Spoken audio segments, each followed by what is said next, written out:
welcome to the newest installment of Revenue Stream with RMS. My name is Alicia Kelso. I am a senior contributor at Forbes.com, where I cover the restaurant industry. I'm really excited to be joined by a power panel of industry experts today. They include Acerra Lockyer. She is the Chief Brand Officer at the Elliot Group, which is a human capital firm that serves the hospitality and lifestyle sectors. Hi, Acerra. Good to see you. Hi, great to see you too. Thanks. We've got Ray Blanchette. He is the CEO of casual dining favorite TGI Fridays. Ray, excited to see you. Thanks for joining us today. Thank you for having me, Alicia. And finally, we've got Francois Acerra. He is the Director of Research and Consumer Analytics at Revenue Management Solutions. Hi, Francois. Good to see you. Hi, Alicia. Thank you. Good to see you too. Yeah. Okay. This is going to be a really interesting conversation just due to the macro environment that we're all experiencing right now. We're going to talk to you guys specifically about sort of creative solutions for improving or maintaining the overall restaurant experience in the face of so many challenges, which we're all very familiar with. And then, along those lines, how restaurant brands can increase value to offset the price sensitivities that consumers are experiencing right now. It's certainly an interesting time, as we have a confluence of issues while recovering still from the unique challenges our industry faced from COVID, only to be smacked with these new inflationary challenges and so forth. So that's what our conversation is going to entail today. I want to open up sort of by teeing the ball up, if I can, using RMS research specifically, which came out in March 2022. The survey conducted by RMS showed 40% of consumers do believe that they're getting less value at restaurants. And of that, 8 of 10 say prices are much higher. And we know from federal data that restaurants across segments have raised their prices. What we're seeing as a consequence is traffic is starting to decline. And that RMS research showed that the QSR segment specifically was down traffic-wise 8.5% year over year in March and 6.3% on the quarter. That RMS research also showed that intention to purchase at drive-thrus is down. So this could be a challenge, at least in the near term. As consumers are hit with inflationary pressures, from the grocery store to the gas pump and everywhere in between. At the same time, operators are also, facing inflationary pressures for every line item, from labor to food to packaging and so forth. So because this is RMS research, Francois, I want to pick your brain on this and just, if you can take the ball and run with it and dig a little deeper into these numbers and what they mean for the industry in the near term. Sure. I think what was most interesting about our latest survey is that price really came out as a big dissatisfier, or at least the reason why people thought they were getting less value from their restaurant purchase. When we ran some research back in Q4 of 2021, that wasn't so much on the forefront, right? So I think, more recent price increases have probably been felt more by consumers than historically throughout COVID. I think what was interesting before our latest research is that people really pointed to order inaccuracy, wait time, plus poor service as sources of dissatisfaction. And now that's really changed onto prices in our most recent study. So consumers are starting to feel the pinch of price increases at restaurants and are stating that they're getting less value from their purchases. Okay. And I'm glad you brought up service here because, value in the industry used to mean dollar menus or, perhaps in Ray's case, something, obviously a little different, but still it was a dollar, a monetary figure. Are consumers still wanting cheaper options now? Is that what they want? Or has their definition of value changed to be a little more comprehensive to include that service, the speed, the accuracy? How does that idea of value change in this inflationary environment? I think the idea of value hasn't necessarily changed. If anything, the idea of value might have adapted to those new convenience factors, speed factor. I think COVID brought about a lot of that change. A lot of the supply side of the equation had to change. Consumers required more convenience, less wait times. They weren't as willing to wait in a line with a bunch of people, things like that. Now that the necessity of using those channels has kind of faded, we're left with, sort of this new definition of value that does include convenience, that does include, service times and things like that. And at the end of the day, I think value is a more comprehensive definition today than it might have been before. And I might be willing to pay more for a hamburger when I use delivery, but I still need to get a sense that I'm getting my money's worth, right? That I'm getting this value, that my value equation is still somewhat balanced. Otherwise, that kind of leads to dissatisfaction over the long run. Sure. Okay. And that transitions to another interesting point. We've seen the acceleration out of necessity for off-premise business. And that has sustained itself as dine-in has returned. So, consumers they're getting what they want when they want it, where they want it. We all know that, right? So that adds an additional pressure to operators, especially from, a labor standpoint, right? So they're dealing with more volumes from more channels, while there's an all-time high quit rate in the industry. So if we're talking about the biggest pain point, I don't know, arguably that to me, from my vantage point, that seems like it's labor. So I kind of want to jump over to Ray, because I covered one of TGI Friday's initiatives, which I was looking for applications after I saw this come through, but TGI Fridays, they added in January a $2,500 vacation reimbursement. So that paints a good example of some of the creative ways that restaurant chains are striving to win in this really tight labor environment. Ray, can you talk about your strategy for both keeping employees and how that affects your environment at TGI Fridays? Sure. In 2021, going into 2021, we really saw staffing and training as probably the biggest limiting factors in our recovery.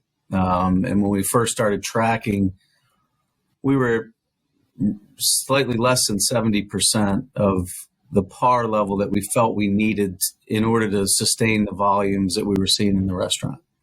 And so we really set about spending most of the year on identifying, what are the unique ways that our employee value proposition is going to help us sort of position the company to be able to get staffed in an environment where, people were saying it's impossible. That's the kind of stuff we were hearing early in the year. Those people have left the workforce, they're never coming back, and it's impossible. And we always felt like, well, I think it's impossible for those that don't make it a priority, but those that have decided to do something different around the employee value proposition, there's likely a way to win here. Especially when you think about the gig economy that we tend to compete with and the flexibility that they offer in those jobs. We felt like there were things that we offered that they didn't offer, like the ability to play on a team, the ability to move up to the organization.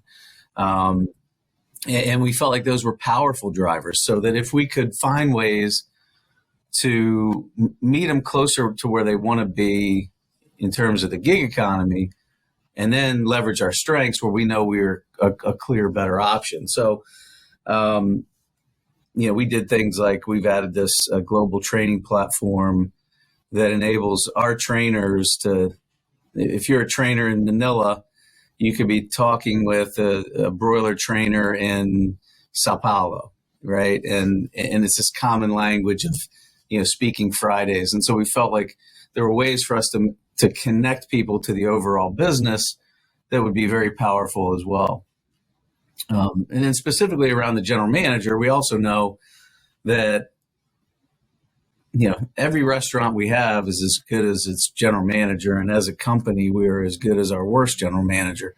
And so if there are ways to really kind of key into that role and focus on retention in position, right, without trying to, because churn is the same as turnover inside the four walls. So we're trying to reduce churn as well as turnover, and incent our general managers to try and make that to be the job that is most desired in the company. And so that's why you saw things like $2,500 vacation reimbursement. Yeah. And am I correct in saying that was implemented in January? Yeah. Okay. So you've had a couple months of this program under your belt. Have you seen metrics yet on recruitment or retention with this initiative? Well, it's hard to go and put your finger on exactly what's driving what, right? There's any number of things that we're doing to retain general managers.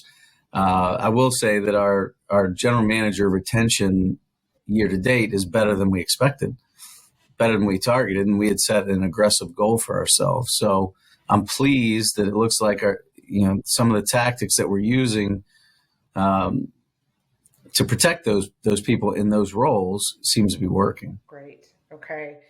Sarah, you're with the Elliot Group, and that is all about, recruiting and placing top leaders for restaurant brands. And, I'm curious to know your perspective on, the labor piece here and how hiring has changed at that leadership level because of these changing demands and this confluence of challenges in particular. Can you shed some light on what you're seeing here? And, if you can jump off that, and I don't know if you're seeing anything about what is driving that all-time high quit rate too. Yeah, absolutely. Happy to. As you said, the confluence of events that the industry has faced really is affecting not just the workforce that Ray spoke about, but the executive level, like you mentioned. Most recently, we've seen so many CEOs departing, shifting, a lot of C-level executives, swapping brands, moving around at a rate that we really haven't seen in quite some time.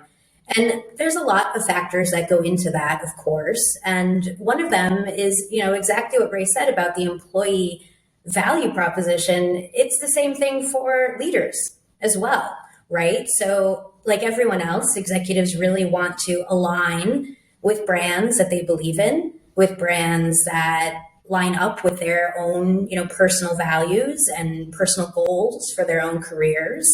And I think the pandemic in particular really gave us all that chance to reconnect with ourselves, reevaluate what we want to do and how we want to impact those around us. And so, that's one of the largest factors, no question.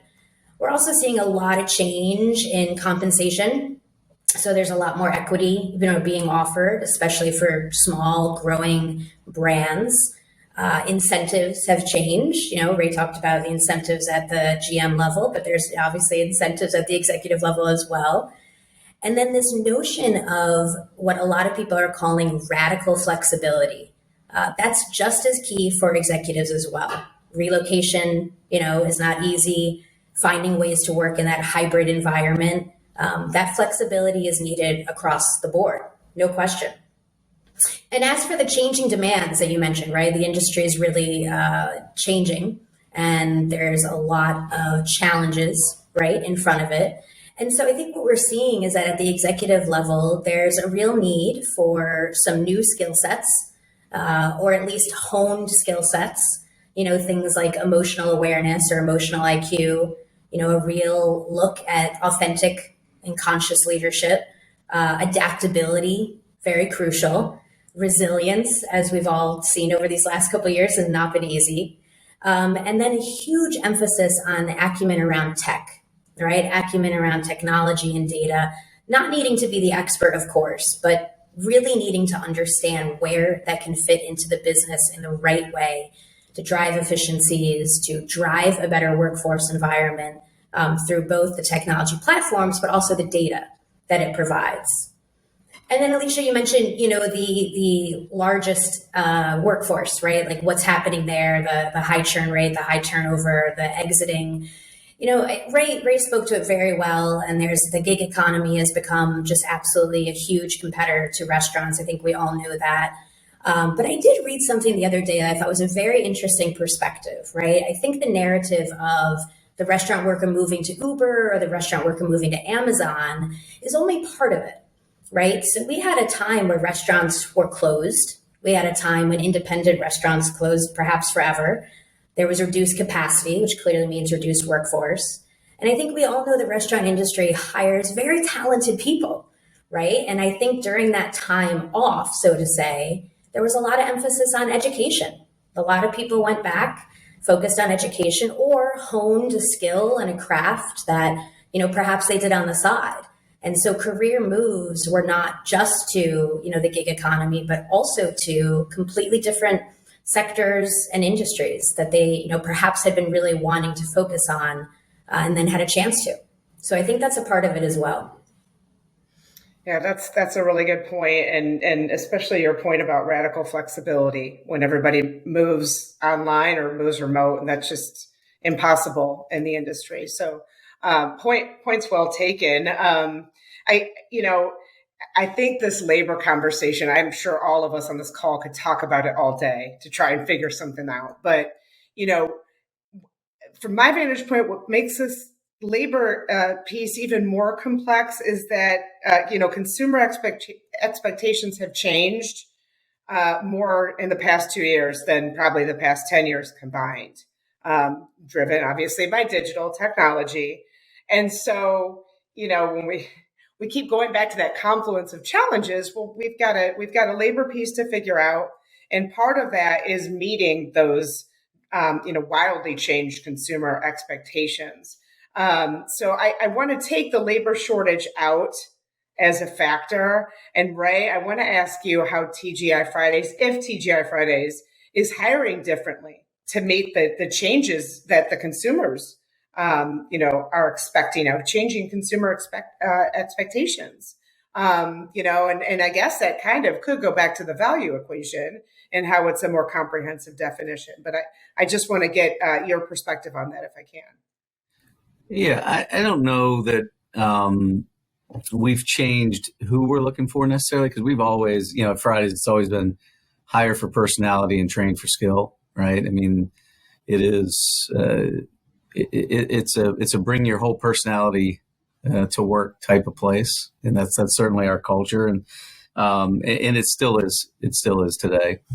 Some of the things that we've specifically done, again, to strengthen our value proposition for team members is things like daily pay, where, when you're working in the gig economy again, you can basically work when you want and get paid, almost immediately. And for us, we felt like that was a way that we might be able to compete harder for the talent that we want. Because when we look at the guest specifically, when restaurants, dining rooms first reopened, there was a lot of sort of flexibility.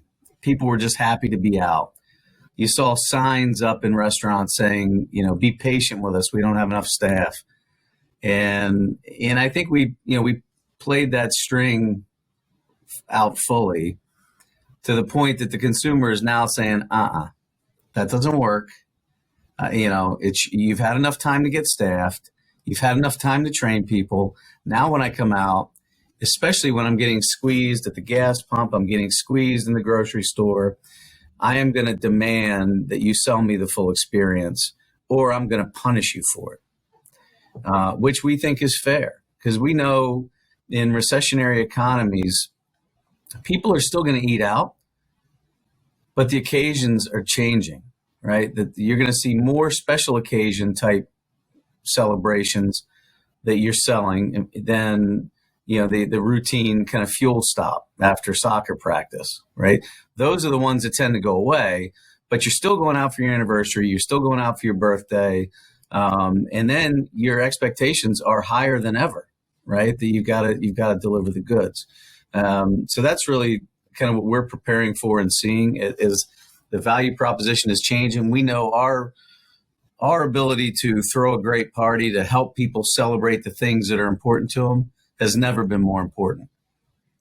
Okay, and that to me seems like a challenge perhaps for the limited service category, right? If that's the trade out. Francois, what do you see in your research, about sort of what Ray just said? Do you think improvements in service and even overall dining experience can keep customers from trading out across segments? I think that's true.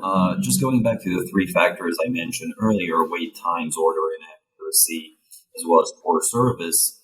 These are all controllable factors, if you will, from a brand perspective.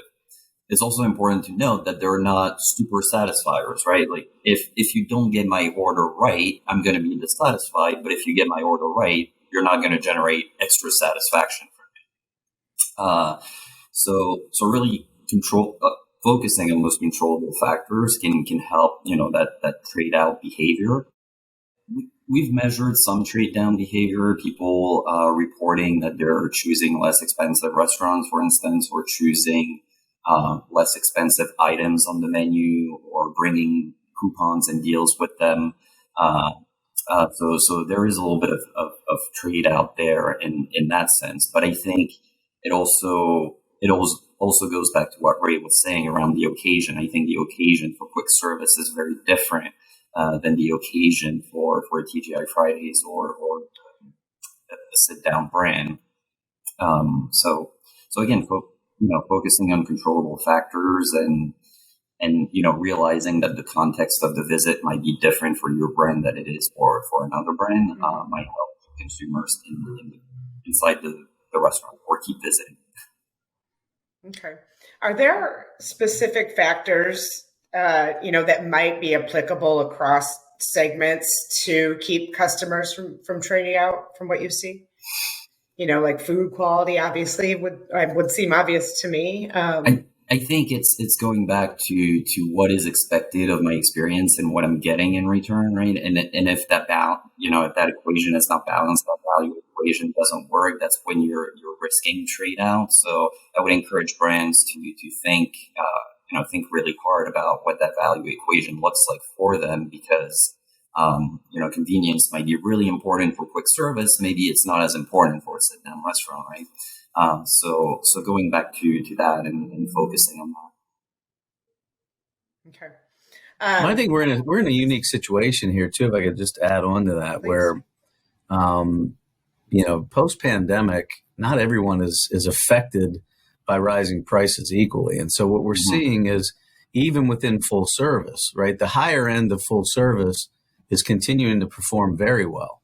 The people that are most affected by gas prices, right, that are most affected by inflation in the grocery stores are unfortunately the working poor and the middle class. And that's the majority of who, we serve in casual dining, right? Our consumer is under duress.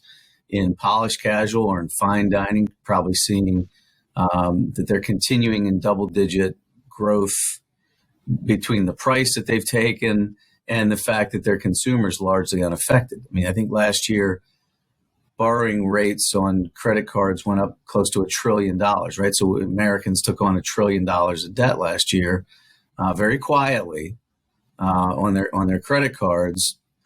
Those consumers, those are our consumers. They're the ones that are now feeling that pinch at the gas station.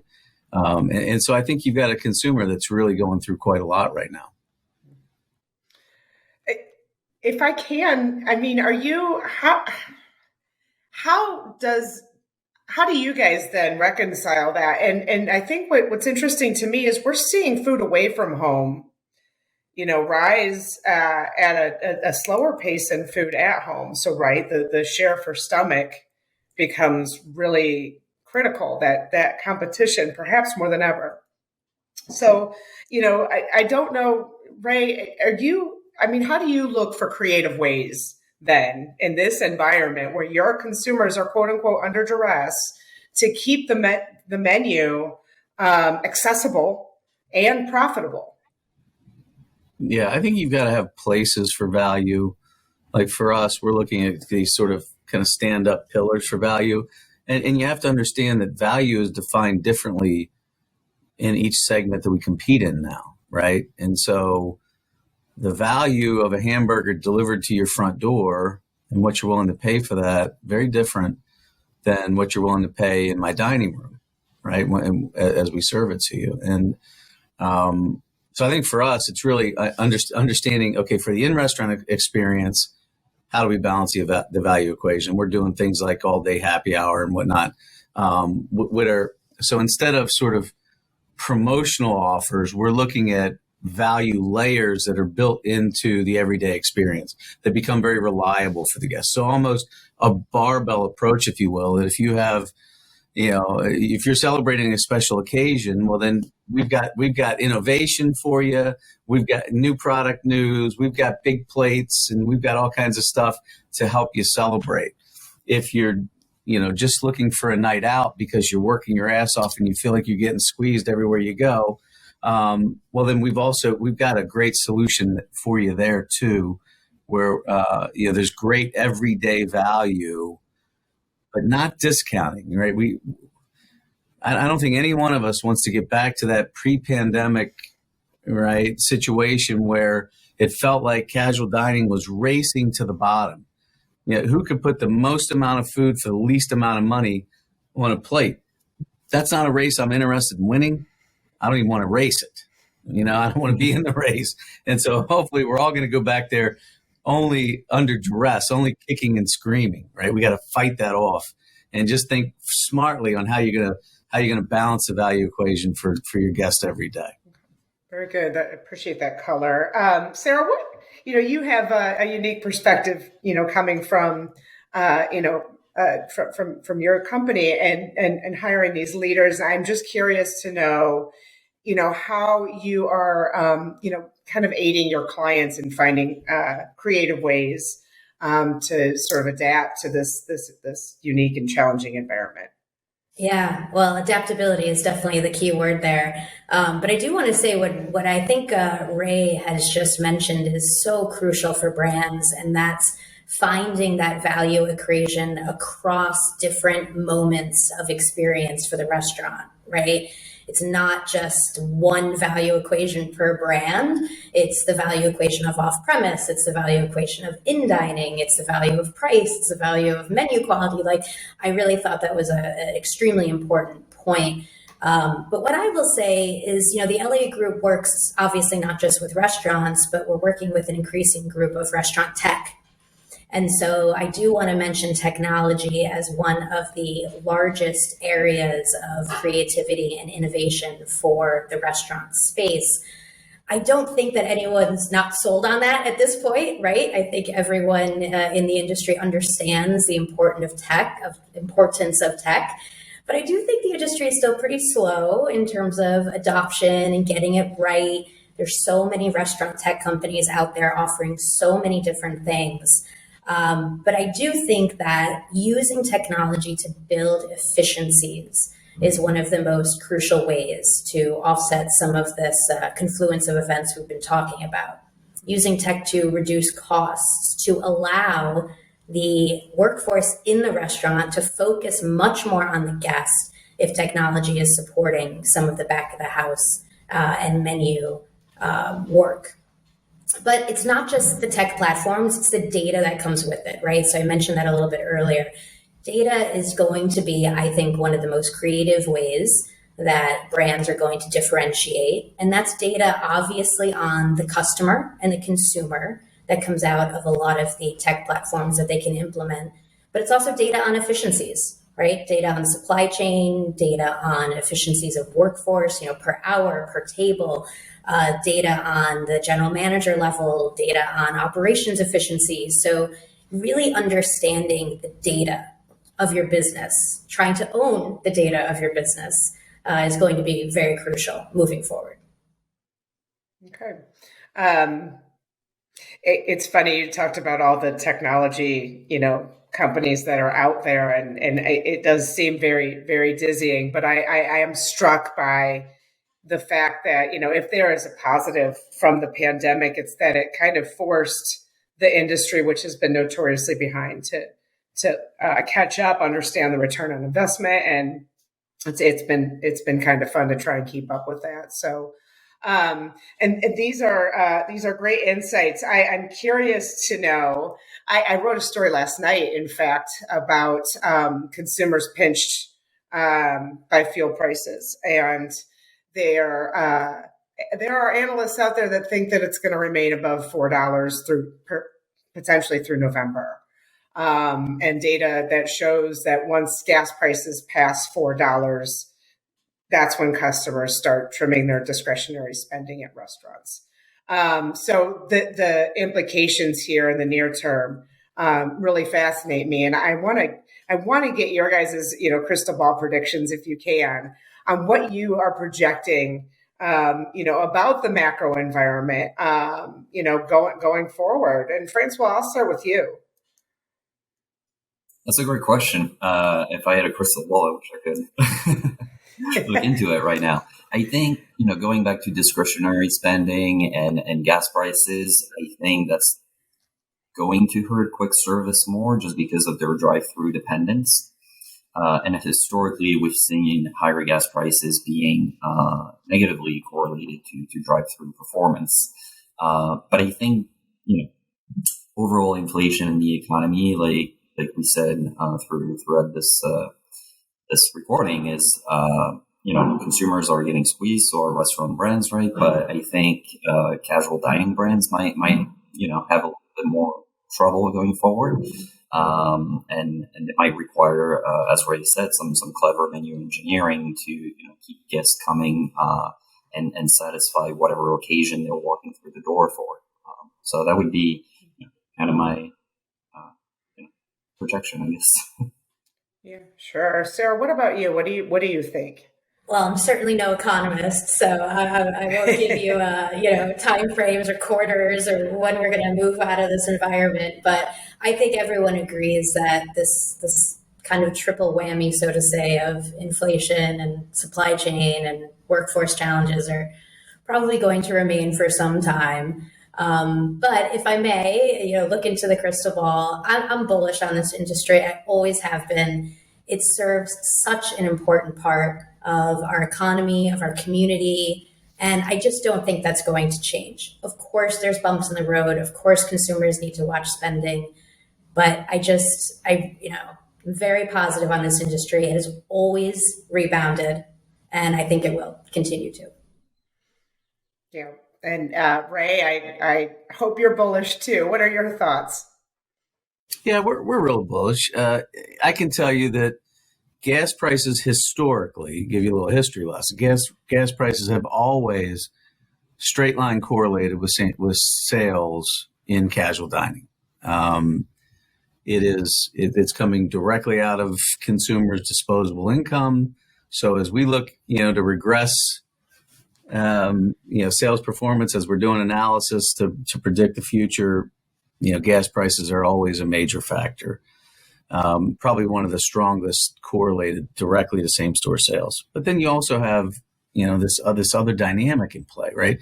That you got to remember, for restaurants, inflation's not necessarily a dirty word. It's it's certainly got the consumer under pressure today, but it also has wages rising. And the way restaurants kind of perform through this, it's almost like an inflation adjusted annuity, right? That if you're running a franchise business, as there's inflation in the economy, prices go up. And so if your prices are going up, your income's going up simultaneously. And so when things go back to historical norms, that price tends to stay in the menu, right? And so while it may hurt in the short term, the long-term proposition is still very, very good for you to come out of a recession with your margins intact. So, the fact that the American consumer, or actually Americans in general, we've seen a pretty significant spike in wage rates. That's going to help us accelerate through, right? I mean, anybody, when we started writing $1 trillion checks to the American consumers, inflation was baked in that day, right? You have to have inflation to pay this back, right? And I think what we reduced the deficit by $1 trillion in 21, largely due to inflation. So I don't think it's a reason to run and hide. I don't think it's a reason to stay away from casual dining. I think it's going to help us long term. And we're very bullish. I think that, coupled with the fact that there still has been meaningful rationalization in our industry, right? And so there are less seats than there were pre-pandemic, and we're now competing with about 20% less seats. So yeah, I think that might be enough to offset the pressures that we're feeling. Good. I love that. I desperately want to end on an optimistic note. After the past 2 years of having a hard time finding that, we certainly have a lot of headwinds still in this industry. But I really appreciate your insights and best practices that can help us navigate this as we continue to figure this out. So the three of you, thank you again for all of your time today. And to learn more about consumer insights and traffic trends and sales, or even to get in touch with RMS's experts, you can visit revenuemanage.com and tune in for our next revenue stream. We're going to discuss the international restaurant industry. So thanks again for joining us today. Appreciate it. Thank you. Thank you.